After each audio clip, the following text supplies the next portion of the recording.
Hi BookTube! My name is Sarah and welcome to the Bookish Knitter. Today I am coming to you with my August events TBR. So, the last few months I've been breaking my TBR down into two separate videos. The first video that went up last week was the 8 books that I added to my TBR mug that are all brand new releases coming out in the month of August that I want to get to. I will leave a link to that video in the description box below in case you guys want to go ahead and check that out. This is the events video. So, there is one big BookTube event that I am participating in, begrudgingly at first, I'll get into that in just a second, that I am participating in. There are some buddy reads I want to share, and then there is a not official BookTube event that is happening as well in August. So I thought I would share with you guys the books that I have picked for all of these kind of events, buddy reads, and stuff like that, and do an entire separate video. So the first event, I was not going to participate in this. I heard about this and at first I thought, okay, that sounds fun. It's campy. It just sounds delightful. But I'm like, it's not for me. These are not the kind of books that I read. I probably, would not be interested in this. But I had a lot of fun. I've had a lot of fun watching the lead-up videos to this big event. And it starts on August the 1st, and that is Garb August. And it is hosted and the main host, the creator and host, is Ollie over at Criminali. I'll leave a link to his channel in the description box below. I will try to find his original announcement video and link that directly, because then it links all of the other hosts. I know Steve Donahue's participating in this, because how could he not? Michael K. Vaughan is participating in this. There's a whole bunch of different hosts. It's delightful. So the reason I had my hesitation at first was because Ollie was stating that my beloved Harlequin books were trashy. And they're not. They're not. I am the unofficial, I'll say it, the unofficial queen of Harlequin here on YouTube. I have been reading Harlequin books for over 20 years, and they were some of my first romance novels that I ever read. I have a ridiculously huge collection. Insert small little video I took here. So yes, I am a fan of Harlequin / Mills & Boon category romance. This is bookshelf number 1. Some of these shelves may be 3 deep. I'm still in the midst of trying to get all of these organized. Shelf number 1. Shelf number 2. These are all double stacked, I guess. Shelf number 3. This one is not as impressive. It's got more random stuff on it. Cat treats.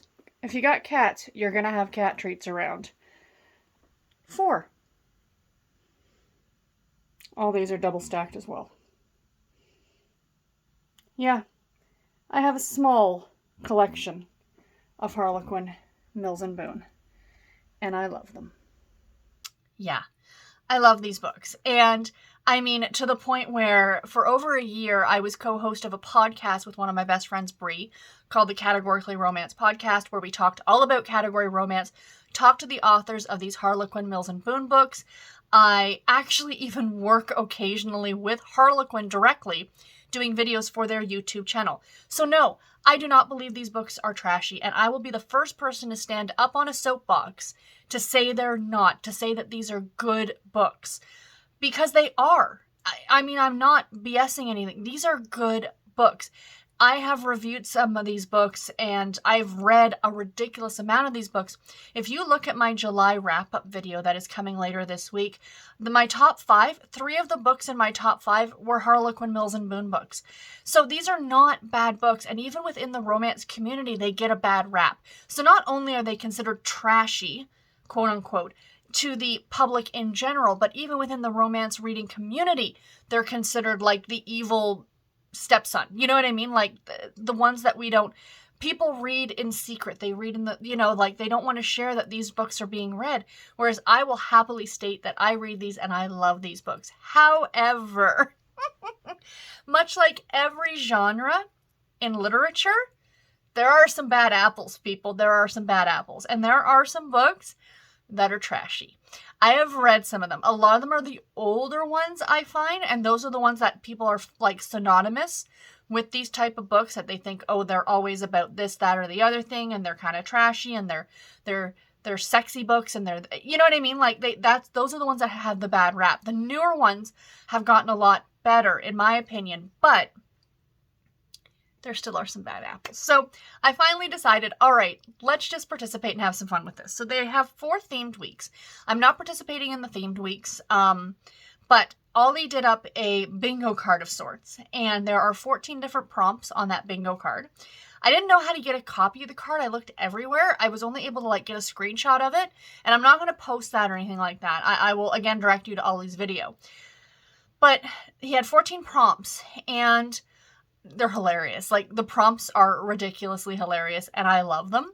But there are only 8 of them that I'm actually going to... Only 8 of them I was actually able to find books for, or books that would have interested in me.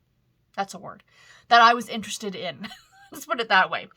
And so, yeah, I'm going to share those 8 books with you. Like, the other 6, they were just like, like, one was like, read a men's adventure book, read a book with a cigarette ad in it. And I know what he's talking about because, like, still to this day, we still get, you know, there's these ads in this, like, this is a 2021 release.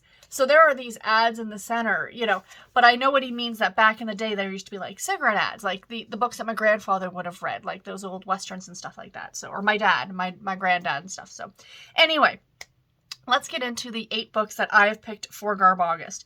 So the first prompt, and these are in no particular order, is a dirty book. And now, within the romance reading community, not to school anyone because that's not what I'm here for, but I think I know where he was going with this, was like a sexy book, right? That within romance, there are 2 distinct types of romance. You have explicit and non-explicit. So like graphic and not graphic.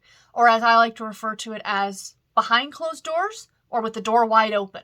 A lot of people for a long time were using the terms clean and dirty to determine or to denote whether these books were graphic content or not. And we stepped back on using those because it denotes that sex is dirty, and it's not. So I prefer using I prefer using sweet and spicy.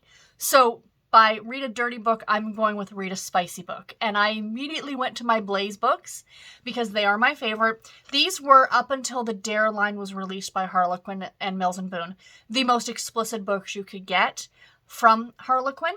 So my book for this one, I just picked one at random off my shelves that I have not read yet. We have Open Invitation by Karen Kendall. This is book 3 in the Manhandlers series. I don't think that makes a difference whether or not... or when you read it.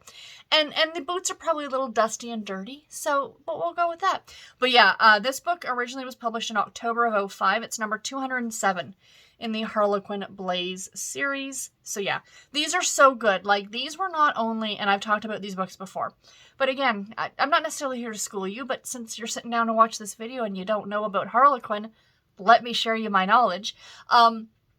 These books are more explicit than what they were publishing at the time.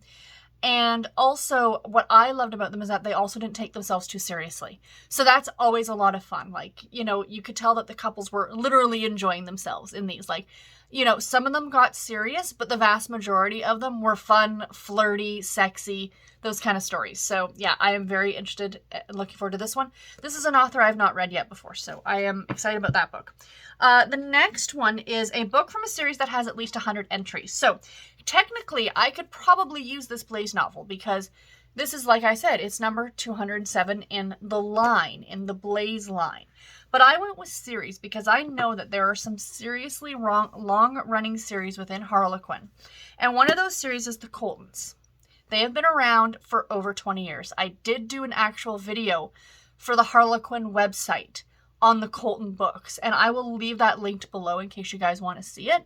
But I talked about the history of the Coltons and how long they've been around for, and you know, what the details are and stuff like that. So I picked a book off my shelf that is a Colton book, and this is actually the next one in the series that I need to read.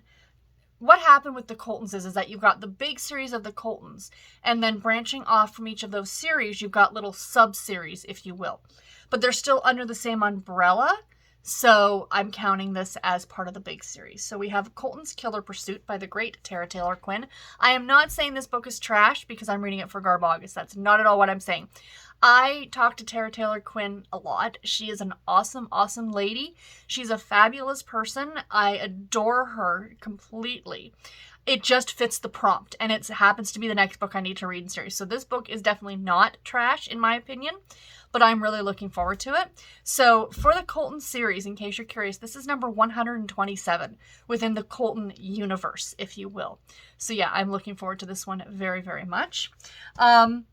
Next up, we have a shifter romance. Now, I debated back and forth on actually doing this one, and I'm like, oh, let's just go ahead and do it. I'm not big on paranormal shifter type romances, but I went on to Kindle Unlimited because if this is the kind of book you're looking for, that's why they have Kindle Unlimited. And I found this book. I like the cover. It's the first book in a trilogy. So if I like it, it's only 2 more books. It's not like I'm diving into like some long-running series. And the book is actually called Shift, and it's by Heather McKinnon. And this is the first book in the Southern Werewolves series. And it's also available on audio from Hoopla. Very excited about that. So I am looking forward to this one. I think it sounds like it's going to be a lot of fun. And yeah, so yay on that one. Next, we have a V.C. Andrews book. Now, this is my bread and butter, you guys. I grew up reading V.C. Andrews like a lot of us of a certain age. But I actually did not get my start reading V.C. Andrews with Flowers in the Attic like most people. The first ones that I read was the Landry series, and the first V.C. Andrews I ever read was Ruby. Now, those of you who have been watching my channel for a while know that I attempted to read this book a few months ago, and I couldn't get into it. But for Garb August, different mindset, we're going to try it again. So I found this one at a thrift store, and I was so thrilled because it had the original Step Back, which you cannot find anymore. So yay on this one. This is about a set of twins, takes place in New Orleans. In the heart of the bayou, Ruby Landry lives a simple, happy life, but innocence can't last forever. So yeah, you know, separated at birth from her sister. Her father's very wealthy, her mother not so much. Her mother is dead. She's raised by her grandparents. You know, it's a typical V.C. Andrews novel. So yeah, this is the first in the series, and I do have the next few on my shelf. So I would like to get through this one. I mean, these are chunky books, you guys. I forgot about that. But yeah, so I am looking forward to reading that one. Next, we have a Harlequin Mills and Boone book. And I did decide to pick a different one other than the ones that I have already shown you guys. So the book I picked for this one because I decided to go with a bit more ridiculous. And that is Tangled Lies by the great Anne Stewart. Now, if you guys have not read Anne Stewart, you need to be reading Anne Stewart. So she's written a lot of romantic suspense novels. This is an intrigue novel. This is the 5th book in the intrigue line. This one was published in 1980-something. It was 1980-something. Anyway, this one just sounds really good and really like bonkers off the wall. Which a lot of these ones from this time period were, to be completely honest. But yeah, anyway, Anne Stewart has written a lot of romantic suspense novels. She does this whole series called the Ice series, like Ice Blue. I remember Ice Blue as being one of the ones that I read. She also does a series called The House of Rowan, which if you guys are into bodice rippers, you know, the old school historical romances. This is a more modern, it's a modern historical romance. Those of you who read romance know exactly what I'm talking about. But it's about a group of people who run a sex club in London during Regency times. And that's all I'm going to say. And it is off the wall spicy, you guys. It was really, really good.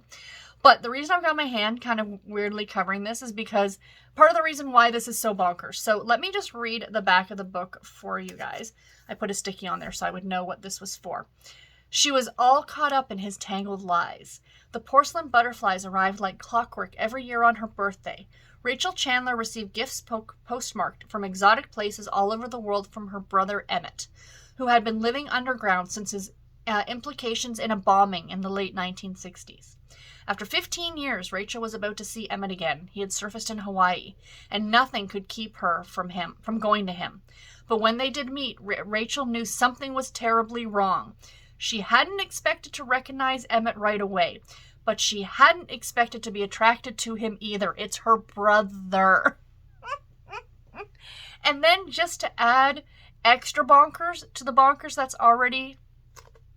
Why is there a priest or a monk on the cover of this book? I need to know. I love it. I love it. I can't wait. This one's going to be so good. So, a book with nudity on the cover. Surprisingly, I had a hard time finding this, you guys. In amongst, like, there's not a lot of nudity on the Harlequin. Not full on, like, you're getting a lot of, like, half-naked men, which I'm not opposed to. But for nudity itself, really, it's very subjective. So I did find this one. It's not a Harlequin. This is a Regency romance. And this is Sleepless at Midnight by Jackie D'Alessandro. This is the first book in the, what's the series called? Mayhem in Mayfair. So yeah, I am looking forward to this one. So as you can tell, she's kind of covered by something. I don't know if that's a towel, but then when you pop the cover, a little bit more nudity on her behalf on that one, right? So yeah, I'm going to count this one for that. It looks good. I bought this one at a thrift store not long ago. When the Ladies' Literary Society of London forsakes the classics for more thrilling forbidden fare, there can be but one outcome. And it says, I gotta read you the back of this because it sounds so good. The ladies in London are abuzz over Mary Shelley's Frankenstein, especially Miss Sarah Morehouse. Her imagination is fired up, so when she spies Matthew Davenport, Marquess Langston, mysteriously sneaking home in the wee hours, clutching a shovel, she simply must investigate. Impelled by curiosity, the adventurous lass steals into his bedchamber, only to be caught red-handed by the impossibly handsome and totally naked nobleman. And that's all I'm going to read. I love it. I absolutely love it. So I'm very much looking forward to that one. Next up, a book published under a pseudonym. So there was a lot I could have picked for this. Heather Graham is published under pseudonyms. Nora Roberts is published under pseudonyms. These are all big names within the romance genre. But I went a different direction and I actually found this book and I'm really excited.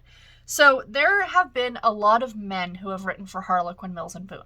But of course they don't write under their names. They were given female names. There is one gentleman who is still writing for Harlequin under, I think it's R.M. Barry or something like that, but it's a gentleman. Also, the other most known one is K.N. Casper, who eventually went by Ken Casper.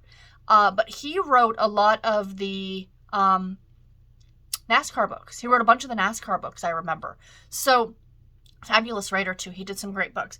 But the one I found is a book called AWOL. This is just one that I picked at random. AWOL with the Operative by Gene Thomas. And Gene Thomas is actually a gentleman by the name of Bob Rogers. So Bob wrote this book and I'm very excited. But Bob went by several different pseudonyms for Harlequin. And it's so funny, if you go on the Harlequin website itself and you click on the author and you read the bio, it's a woman. Like they say, her and her husband live blah, blah, blah. But then if you go on Goodreads and you click on the author, it takes you to Gene Thomas is Bob Rogers, and Bob and his wife live in yada, yada, yada. He was a teacher, a school teacher. Like, awesome. So anyway, that's the one I'll be reading for that one. And last but not least, a book that you would be embarrassed to read in public. I am not someone who gets embarrassed by reading books in public. Like, I will happily sit and read any of these on the train if I took a train. That does not bother me in the least. However, in the grand scheme of things, looking at the books that I have here on this list, which one would I be most hesitant to pull out of my purse, if you will? And as you guys who've been watching my channel for a while know, I'm rereading my way through Sweet Valley High. I love these books. I grew up reading these books. These are trash to the extreme, and I will be the first to admit that these are trash, but these are delightful trash. And the book I'm a little nervous about reading in public would be Sweet Valley Saga, The Wakefield Legacy, The Untold Story. So this is out of the series. This is not where I am yet in the series, but this is not part of the continuity of Sweet Valley High. So I'm okay reading it outside of, this is just one I happen to have on my shelves.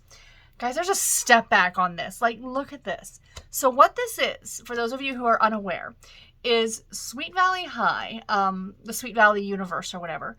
They wrote two of these books. This is from the father's side of the family. They also had the previous book was from the mother's side of the family. I don't have a physical copy of it, and it's not available digitally, which makes me sad.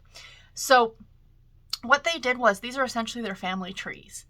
And again, this is from the father's side. So this starts in 1866 in England, and it goes through like the 5 generations up until you meet, Elizabeth and Jessica Wakefield. And the ludicrous part of these books, like even when I read this, was this published in 94? So I would have been in high school when this came out, 92. I wasn't in high school yet when this came out. I graduated high school, I think in 96 or 97. Anyway, it doesn't matter. I was probably in grade 8 when this came out. So anyway, the ludicrous part about this is that, so I had read the first book. I had read the first Sweet Valley Saga about the mother side of the family, and then now I went and read this one. Every single generation, the father side of the family met someone from the mother side of the family and almost had a relationship, but then fate drove them apart, and then they met and married other people until finally the parents met up and married. Like, I don't know what they were trying to do, but it was ludicrous. Like, but delightful ludicrous, you guys. Like, I mean, come on. We've got the Vietnam War, we've got acrobats. Like, it's so much fun. And these books are actually quite a bit adult. Like, I'm not saying in terms of love scenes or explicit content or anything like that. But if you think about it, the characters that you're talking about are not 16-year-old girls in high school, like the Sweet Valley High series. These are the adults. These are like, you know. So, yeah. Anyway. And I'm looking forward to this one. This is actually the first book that I'm picking up in the month of August, so I'm very excited about it. So yay. Anyway, that's my Garb August books. Okay, so buddy reads. Got a couple buddy reads that I am doing. One of them is Deadly Director's Cut by Vicki Delaney. I read the first book in this series, the Catskill, what's it called? A Catskill Summer Resort Mystery. I read the first book in July. I am so looking forward to book number 2. Book number 1 was a 5-star read for me. It was fantastic. And I'm also buddy reading with my friend Jessica, The Guncle by Stephen Rowley. So I am looking forward to this one very, very much. Yeah, we both wanted to read it. We talked about it. We said, hey, let's buddy read it. Sounds great. Can't wait. Now comes the unofficial read-along, or read-a-thon, excuse me. So Elizabeth over at Lizzie Faye Loves Books contacted me last week. She sent me a message on Voxer. And her and I co-host an event every April called Amish in April, where we read all Amish books in April. And she has a bunch of Amish books she wants to get to, and she's like, hey, I think I'm going to do Amish in August. Are you interested in joining me? And I thought about it for about 3.5 seconds, and I said, yes. Yes, I would. So I will be reading some Amish books in August. Now, I am going to work my way through the rest of a series, and that's it. Like, it's only 1, 2, 3, 4, 5 books. 4 full books and a novella. That's all I plan on reading. But they're all available on audio, and I love this series so much. So this is the Amish Candy Shop Mystery Series. So I'll be reading book number 4, Toxic Toffee. These are all by Amanda Flower. So book number 4. Book number 4.5, which is Botched Butterscotch. And then we have Marshmallow Malice, which is book number 5. Lemon Drop Dead, which is book number 6. And then finally Peanut Butter Panic, which is book number 7, which is the newest book, which comes out at the end of this month. And I'm very excited about reading it. So yay on that one. And that's it, you guys. The bulk of this, of course, were the delightful books that I plan on reading for Garb August. You know, guys, like, have fun with it. Reading is supposed to be fun. So I'm not taking this at all too seriously. I am looking forward to all of these. I think they're all going to be so much fun. So yeah. So, like I said, link to Ollie's video in the description box below. And until my next video, everybody, take care and happy reading. Thank you all so much for watching. Bye, guys.